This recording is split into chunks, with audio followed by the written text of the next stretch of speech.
Ano po ba ang posisyon ng Teachers Dignity Coalition when it comes to the DepEd's plan to have a trimester system starting this school year 2026-27? Well, unang-una, of course, no, our initial reaction ay medyo parang abrupt naman. No? Parang napakatalino, wala pang kwelo. No? And it is not even one of the recommendations of the EDCOM. No? While, of course, no, yung EDCOM, may mga nakita sila no, na may maraming mga holidays no, na tumatama doon sa ating school year. No? Overburdened yung teachers natin, no, which somewhat consistent with the DepEd's rationale, no, for the shift to trimester system. No? Pero yun nga, para sa amin, baka naman biglaan ito. No? Baka kailangan natin ng widest consultation possible. No? Baka kailangan natin ng mas malalim pa ng mga pag-aaral, more time, no? We have to give more time, no, to this, no? Especially ito, no, hindi ito simple.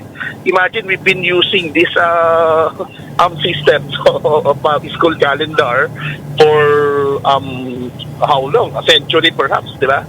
Tapos eventually biglang suddenly no ay babaguhin. So we call on the Department of Education to really study this proposal, no?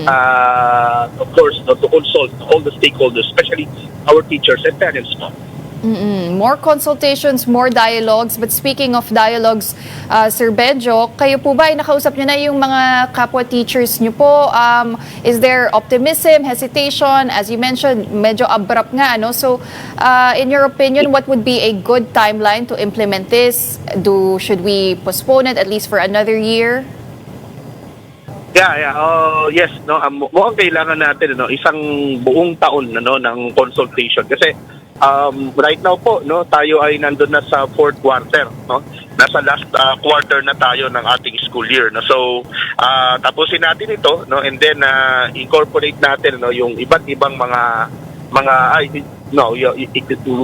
we just have to include, no, the remaining days of the school year plus the school break, no, itong summer, no, and then pagbalik po natin, ano, isama pa rin natin, no, yung school year 2026-2027, ano, doon sa consultation. Na kami naman ay hindi naman totally tutol, no, sabi nga namin po, no, doon sa aming statement, no, anything, no, na gusto nating baguhin sa ating system, baka kailangan natin lagi nating uunahin, ano, yung welfare ng ating mga guro kasi baka naman pag hindi gano'n, ano, baka naman hindi ito maipatupad ng maayos o hindi magawa, no, yung kanyang supposed intention. Marami na tayong experience sa ganyan, no, Ma'am Pauline. Napakarami na nating reform initiatives, no, na ginawa sa DepEd na magaganda naman talaga yung intention pero in the end hindi natin nakuha, no, yung supposed objectives po nito.